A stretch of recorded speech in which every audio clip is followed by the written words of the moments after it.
Kenapa Golkar itu menjadi pilihan Mas Dian Velani? Oke. Kenapa enggak buat saya untuk gabung dengan Golkar kan gitu. Saya kira untuk teman-teman anak muda jangan pernah ragu lah untuk berpolitik karena berpolitik ini menentukan arah kebijakan, arah kemajuan daerah kalian terutama di Sidoarjo. Sekarang gimana caranya saya bisa jadi orang yang manfaat, saya bermanfaat buat orang itu jauh luar biasa ya. Maksudnya itu menjadi kepuasan sendiri buat saya ketika saya bisa menjadi orang yang bermanfaat buat banyak orang.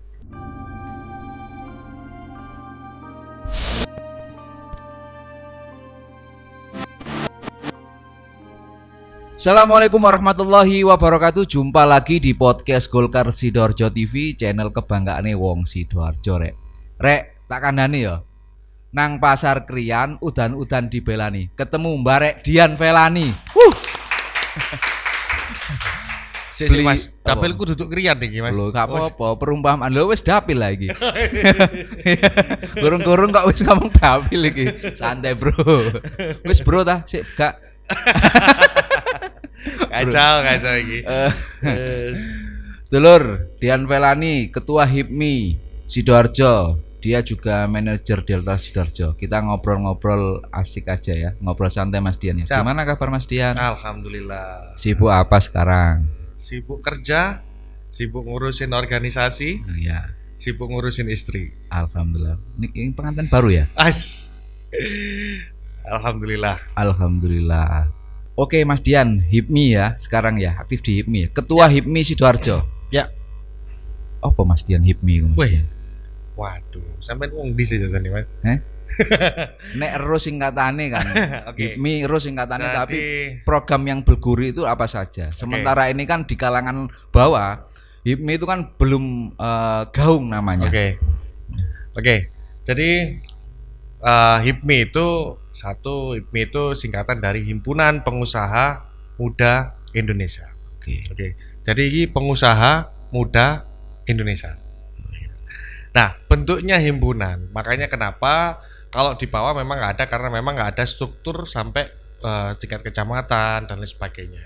Jadi memang HIPMI ini kumpulan dari pengusaha-pengusaha muda, khususnya karena saya ada di BPC Sidoarjo. Makanya kenapa jadi pengusaha-pengusaha Sidoarjo ini kita himpun, kita bikin suatu kelompok yang bermanfaat buat anggotanya dan buat masyarakat juga. Pertama, jadi kegiatannya itu di HIPMI kita kemarin waktu rapat kerja disimpulkan beberapa kegiatan, Mas. Di kegiatan pertama yang internal dulu kita banyak melakukan bisnis matching. Nantinya kalau bisnis matching ini memang untuk anggota kita mencoba. Jadi kalau dalam bisnis itu kan hampir semua tahu bahwasannya teman itu aset. Iya. Jaringan itu adalah investasi yang berharga buat kita ya. Oh, mahal. mahal. Jadi teman itu di HIPMI itu sebuah aset, apalagi jaringan kita bisa keluar ke beberapa stakeholder itu yang kita lakukan kemarin. Business matching itu jadi kita sama anggota kita silaturahim ke beberapa stakeholder yang ada relate-nya sama usahanya teman-teman. Berarti HIPMI ini kan bukan milik kelompok tertentu ya. Bukan ya. Jadi semua saja yang punya basic entrepreneur khususnya usaha bisa gabung di HIPMI. Caranya gimana kalau? Oke.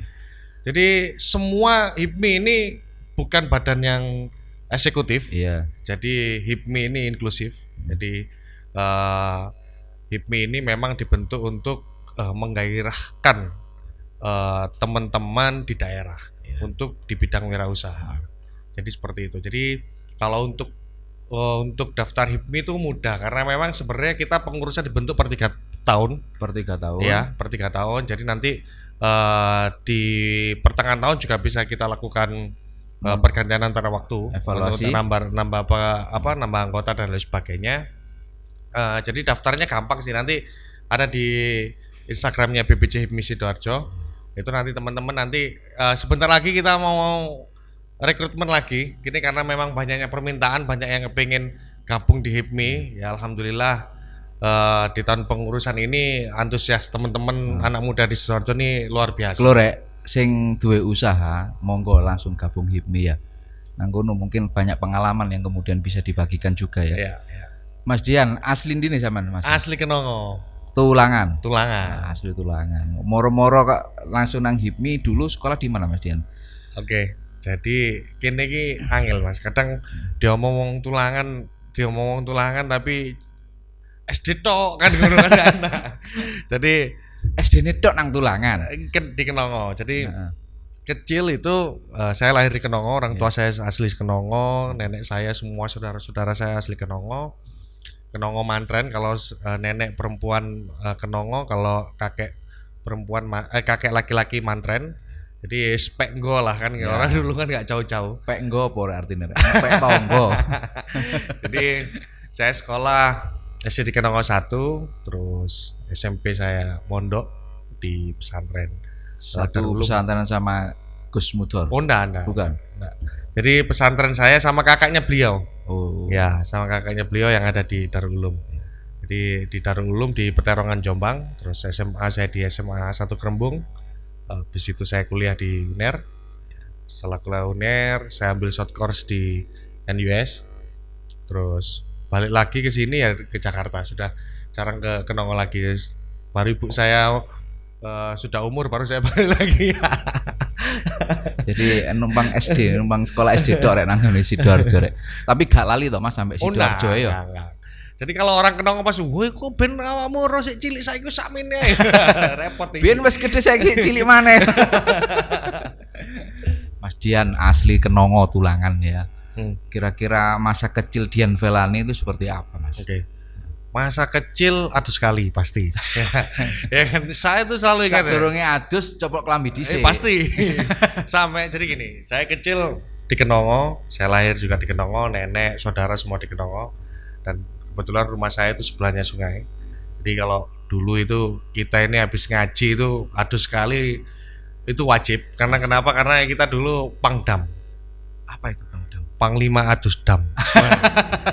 Ini menarik ini. Jadi kita dulu itu kebetulan memang di sisi sebelah rumah ada sungai, terus ada damnya Mas. Jadi itu kalau di dam itu kan lebih apa ya bahasa Indonesianya dam itu apa ya? Gerojokan. Jadi kita dulu Dam itu bendungan lah Mas. ya benar. Jadi karena kalau di sisi situ kan jauh lebih dalam kan, jadi Iya. lebih enak kalau renangan di situ lebih enak. Jadi saya kecil di Kenongo, orang tua saya di Kenongo, nenek saya di Kenongo, kemudian saya mondok di pesantren di Jombang di Darul Ulum, kemudian SMA saya di Kerembung. Yang menarik itu ketika setelah SMA ini, kenapa? Karena setelah SMA ini saya kuliah di UNER itu sudah benar-benar Fakultas Kesehatan Masyarakat. Nah, kan lucu ini. Si. Kok aneh gitu. Gak linear blas iki. Enggak plus. Enggak plus. Jadi dulu ketertarikan di bisnis itu memang salah satunya dipengaruhi ketika saya kuliah. Jadi memang ketika saya kuliah saya menang lomba bisnis plan waktu itu di UNER dari Dikti. Pertama kali program itu di tahun saya pertama kali program itu menang, dan terakhir itu perebutan juara 1-2 itu lawannya fakultasnya ekonomi kan Waktu ya. itu enggak gas apa bisnisnya? Waktu itu ini video production. Oh. Nah, jadi kalau dunia-dunia kayak gini ini ya sudah bukan hal yang awam buat saya kan gitu. dari Fakultas Kesehatan Masyarakat. Masyarakat ikut bisnis plan Oke. dengan ambil tema video production Nah, terus juara. menang. Kelanjutannya seperti apa? Nah, jadi gini, setelah waktu itu kan terakhir itu kan Iya. finalnya lawan Fakultas Ekonomi. Nah, kita ini kan FKM, kita nggak pernah diajarin itu bikin bisnis plan sampai bikin perhitungannya dan sebagainya. Kita Iya. nggak pernah. Nah, menariknya di situ. Nah, di sini saya mulai tahu artinya kalau memang ketika kalian punya mimpi, ya itu harus diperjuangkan betul-betul. Artinya memang meskipun background kalian tidak di situ, tapi memang semua hal itu memang bisa dipelajari lah. Iya. Nah, jadi ketika saya awal itu fakultas ekonomi ini alhamdulillah menang saya kan gitu. Lu malah lawan beratnya itu kan. Karena ekonomi kan sesuai spek jurusan Iya, gitu. harusnya kan dia kan yang ini kan. Cuma waktu itu kok FKM kan terlalu jauh kan gitu. Tapi gak ada orang dalam loh ini. Enggak ada pure ini. Murni ya? Iya Mas, kita ini siapa dulu. Nah, ini terus dari situ menang, terus saya mulai jalan bisnis, lulus kuliah. Lulus kuliah itu saya ini lanjut ambil short course di NUS, National University Iya. di Singapura. Nah, di situ saya mulai mengembangkan bisnis lagi kan, mengembangkan ilmu saya, maksudnya mulai belajar lebih Serius lah. lebih serius soal bisnis. Jadi setelah itu balik. Nah, baliknya ini saya justru malah kerja di perusahaan oil and gas. Gitu. Perusahaan di kerja oil and gas sesuai dengan bidang kuliah saya. Kuliah kesehatan balik mana kan masyarakat. gitu. Habis itu ternyata nggak sampai setahun lah. Nggak sampai setahun. Tutup passion. Iya. Ternyata kalau memang dipaksakan nggak enak memang Mas. Iya. Itu padahal memang waktu itu posisinya menarik lah. Kalau sebuah perusahaan multinasional, Iya. multinasional Ternama lah oil and itu ya. gas kan gitu kan. Wah, itu Jaminan mutu lah istilahnya kan ya. Iya. Jadi nggak kerasan saya. Jadi akhirnya saya keluar terus memang kadang saya ada waktu itu beberapa quote yang menurut saya itu menarik. Jadi kalau kalian ini belajar menarik. itu memang Jack Ma sendiri juga pernah ngomong kalau kalian umur 20 to 25 gitu kan harus banyak belajar lah. Gak harus menentukan bisnis itu terus ini enggak.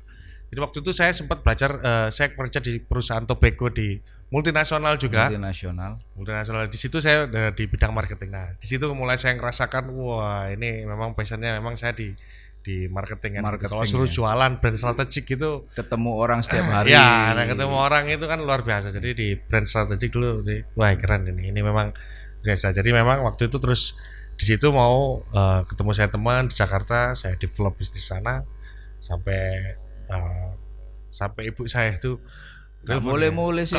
mulai ini berapa mau pulang lah, kita pulang, cuman memang kan intensitas akhirnya sama keluarga kan kurang. Iya.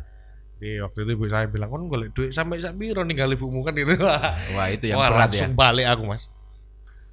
Langsung balik. Jadi ya ini sisi lainnya dari Dian Velani ini kalau sudah ibu yang telepon tuh pasti saya ini. Jadi Pangeran Katon. Iya. Nek telepon wong tua nelpon balik kudu balik kan. balik itu. Jadi terus saya saya move ke Surabaya. Jadi luar biasa. Kalau Mas Dian ini kan lahir di Tulangan, Malang Buana, akhirnya jadi pengusaha ya Mas ya. Ya. Kalau boleh Mas, pengusaha apa? Bergerak di bidang apa kalau boleh tahu? Oke, usaha saya satu di bidang event organizer. IO. Yes. Dan sampai sekarang di Pertamina kalau event IO-nya sama percetakan juga. Ya, printing ya. Ya, Berarti digital. banner sing nang pinggir-pinggir dalan Tak jenenge cetak dhewe iku, cetak dhewe. Gak dipasang-pasang dhewe. Mbak. Cetak dewe iku. Printing dan ini ya, event organizer ya, khususnya ya. Organizer. Oke Mas Dian, kok ngene loh Mas Dian, kan sekarang dari pengusaha lari ke jalur politik. Sebelumnya kalau ngomong track record, Mas Dian ini pernah jadi salah satu pimpinan partai juga ya, Ya. di Sidoarjo ya. Ya, Kita ya. tidak sebut Ya, nama ya. Mungkin masa lalu itu ya. Kalau masa sekarangnya ini di politik, dan kenapa Golkar itu menjadi pilihan Mas Dian Velani? Oke. Simpel sebenarnya. Iya. Sebenarnya memang dari dulu saya pengen masuk Golkar. Kenapa? Memang belum ada kesempatannya. Iya. Dulu itu saya itu sangat terinspirasi. Jadi saya itu sangat amat mencintai HIPMI. Enggak. Ya. Terinspirasi dari siapa? Ini saya ini ke belakang dulu. Belakang, flashback ke belakang dulu. Saya itu HIPMI itu salah satu menurut saya itu yang paling organisasi yang membesarkan saya sampai seperti ini tuh karena HIPMI. Dan di HIPMI itu banyak senior saya. Memang kalau di HIPMI kan semua partai masuk ya, artinya semua. Cuman orang-orang senior yang saya jadikan role model ini memang kebetulan Golkar. Dan saya melihat Golkar ini partai yang luar biasa lah dari secara prestasi. Golkar ini partai besar, partai yang menurut saya dari tahun ibu saya nyoblos PNS sampai detik ini juga tidak pernah bergeser, kalau nggak 1, 2 ya 3. Iya. Kalau nggak salah begitu Iya, ya Mas ya. iya. Ini mohon maaf kalau koreksi kalau nggak salah. Jadi setahu saya memang karena Golkar ini partai besar, memang dari dulu sampai sekarang juga enggak pernah, selalu konsisten gitu. Selalu konsisten, selalu berada di urutan atas lah untuk partai di Indonesia. Jadi kenapa enggak buat saya untuk gabung dengan Golkar kan gitu. Membesarkan Golkar Pastilah. sekalian juga ya. Pastilah. Tapi sebelum itu pernah nggak sempat ditawari partai-partai lain untuk bergabung? Ada ya. menarik tawarannya. Menarik ya. Tawarannya menarik, cukup menggiurkan. Mungkin kalau orang lain cukup menggiurkan, cuman memang saya memang memilih untuk membangun karir politik saya di Golkar karena memang ada beberapa senior bilang masih mungkin kamu di partai lain bisa cepat naik, bisa jadi ketua, bisa jadi ini dan sebagainya. Cuman kamu kalau mau benar-benar memulai dan belajar karir politik yang benar ya di Golkar. Mulai dari titik nol ya. Titik nol, ngangsur. Iya, Oh ya Mas Dian ini kalau informasi sekedar ya, dulur-dulur, Mas Dian ini masuk Golkar dan kebetulan beliau masuk di jajaran wakil sekretaris ya. Wakil sekretaris bidang media ya, kita ini yang kemudian dalam satu tim sama Mas Dian. Itu kan kalau gambaran secara nasional Mas Dian. Kalau Golkar Sidoarjo, skala Sidoarjo ini menurut Mas Dian gimana?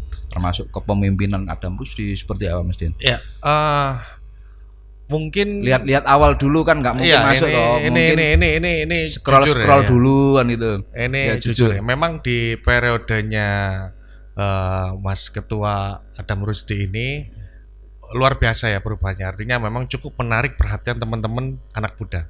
Itu kalau apa namanya dulu mungkin saya nggak terlalu tertarik banget dulu awalnya kan itu. Ketika semakin kesini dengan ketua yang baru, ketua Mas Adam ini sangat luar biasa ya perkembangan Golkar di Sidoarjo ya, dari segi ketertarikan anak mudanya ke Golkar ini luar biasa, termasuk saya. Salah satu contoh untuk yang membuat tertarik misalnya? Salah satu contohnya tuh gini, nggak banyak podcast, nggak banyak, ini contoh ya di kalangan anak muda aja yang simple ya. Nggak banyak partai-partai di Sidoarjo, saya nggak ngomong nasional ya, saya ngomongnya ada di Sidoarjo lokal saja lah. Yang konsisten melakukan hal yang seperti ini. Gitu. Artinya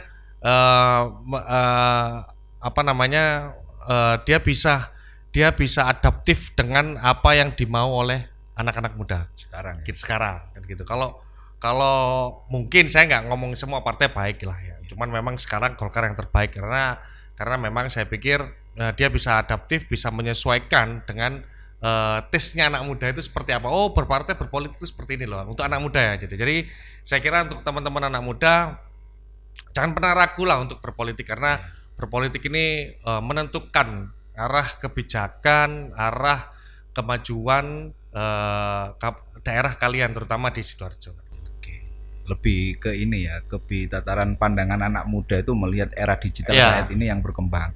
Karena Golkar hari ini kan melakukan fase transformasinya luar biasa. Transformasi terhadap digital itu bisa menyesuaikan kan gitu dengan kondisi yang sekarang.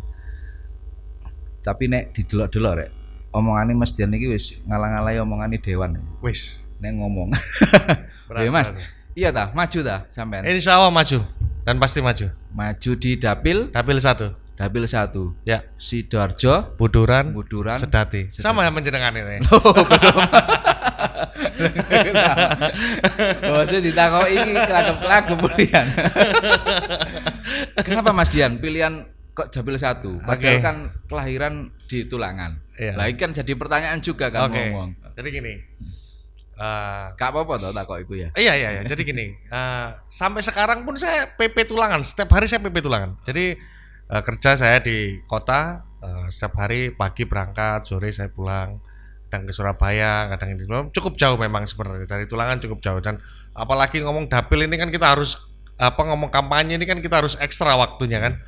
Jadi memang cukup capek sebenarnya. Tapi memang kenapa saya memilih di kota, karena memang saya ngerasa di kota ini potensi Golkarnya masih sangat kuat. Jadi Golkar di kota ini masih bisa bertumbuh lagi. Artinya memang banyak kemarin yang masih belum tersentuh dengan baik lah. Jadi saya pikir peluangnya di kota ini sangat luar biasa untuk Golkar, dan anak mudanya sangat-sangat membutuhkan informasi tentang politik itu seperti apa. Jadi mereka ini sebenarnya saya kira anak muda zaman sekarang mungkin nggak seperti dulu. Dulu benar-benar apatis banget ya. Nah, sekarang tuh mereka itu mulai melirik, oh ya apa sih mlebu politik iki apa kan gitu. Oh ya. ternyata politik itu gak melulu seperti itu kan gitu ya. Oh. Bahkan ada senior saya ngomong gini waktu itu. Mas sudah politik lah nggak apa-apa gitu. Kenapa? Gak seruat organisasi kok. Lu enak ning politik timbang ning organisasi lu ruwet. Ya, ternyata asik dengan hal-hal yang seperti ini itu. Saya kira anak-anak muda di Sidoarjo ini mulai melirik untuk ke politik. Karena politik itu kan sebenarnya kan alat perjuangan. Iya. Jadi jangan cuman teriak-teriak, nggak tahu data dan sebagainya, tapi jadilah orang yang mengkritisi tapi dengan ilmu dan melalui jalan yang benar, gitu. Oke, luar biasa. Dan ini salah satu ikhtiar saya untuk ingin membuat Sidoarjo ini nantinya lebih gemilang lagi. Salah satu komitmen Mas Dian untuk pembangunan di Sidoarjo ini, terutama pembangunan sumber daya manusia untuk modal untuk pencalonan, Mas Dian ini kan saya lihat di berita juga ketua manajer Delta ya, manajer Delta Sidoarjo apa Delta Mania? Delta Sidoarjo. Gimana Mas? Peluang Delta Sidoarjo untuk ke depan gimana?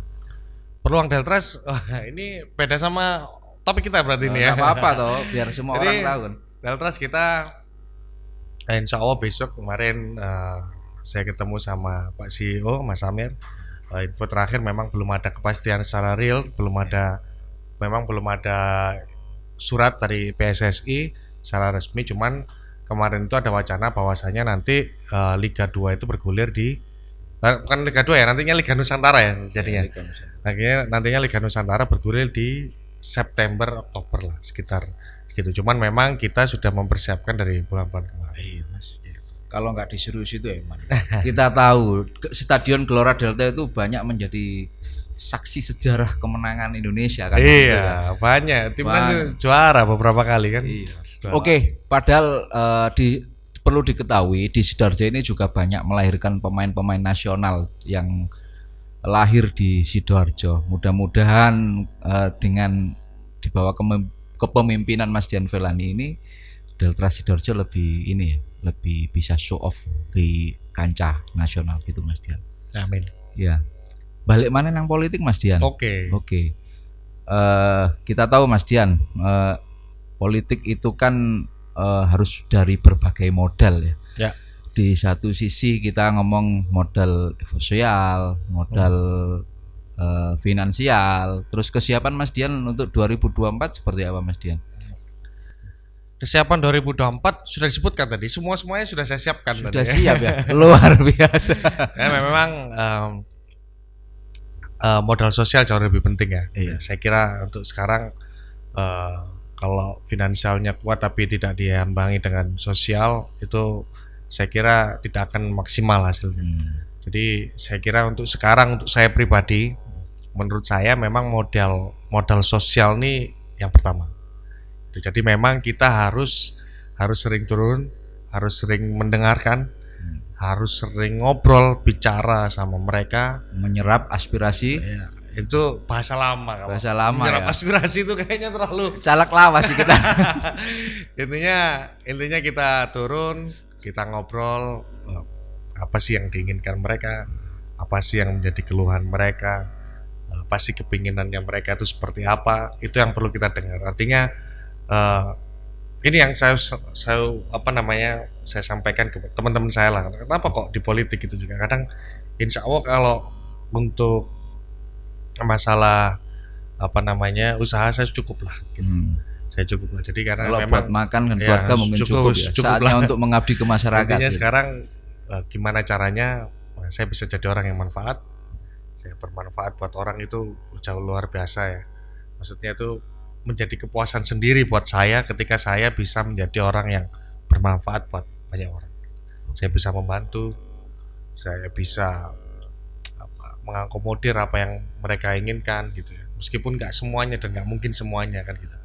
Jadi intinya saya pengen jadi orang yang bermanfaat lah. Nek bahasa santri niku khairunas anfa'uhum linnas. Ngono Mas ya. Leres nyenengan. Seapik-apik menungsa iku iso memberikan manfaat bagi orang lain, luar biasa. Tapi modal finansial yang banyak itu jaminan nggak menurut Mas Dian? Enggak lah. Enggak banyak lah, teman-teman banyak lah. Teman-teman mungkin jenengan juga paham artinya banyak kemarin yang dari 2019 modalnya jauh lebih banyak dari yang menang banyak gitu. Jadi ceritanya juga macam-macam dan lucu-lucu gitu kan. Jadi memang itu karena tidak diimbangi dengan sosialnya gitu. Jadi harus turun, harus tahu, harus ngobrol. Betul-betul tahu fakta di lapangan. Tahu fakta bukan katanya ya. Iya, bukan katanya. Repot kalau katanya ini kan kita terlalu dimakan sama katanya nanti kan. Tapi harus faktanya dan datanya. Iya, ngono arek. Itu. Mas Dian, arek nom saiki itu kan tertarik ke politik di masa-masa era digital. Mas Dian kira-kira melakukan kampanye digital enggak? Ya, nantinya pasti kita kampanye melalui digital. Cuman memang kan kita sekarang lagi tahap pendaftaran. Gitu kan, terus nanti kita masih ikuti aturan KPU lah. Jadi kita berpolitik juga yang. Jadi berpolitik itu tidak melulu ya, tidak dipungkiri sekarang money politik adalah sebuah kunci dahsyat menurut versi mereka. Tapi kan semuanya kita harus melawan money politik gitu kan. Iya, setuju saya. Setuju ya. Makanya kenapa saya bilang tadi modal sosial yang pertama. Jadi kalau modal finansialnya itu ya kayak misalkan kita mau turun tuku bensin kan ada kan, kita mobil pakai bensin, uang jalan kan itu yang saya maksud modal finansialnya kan di situ.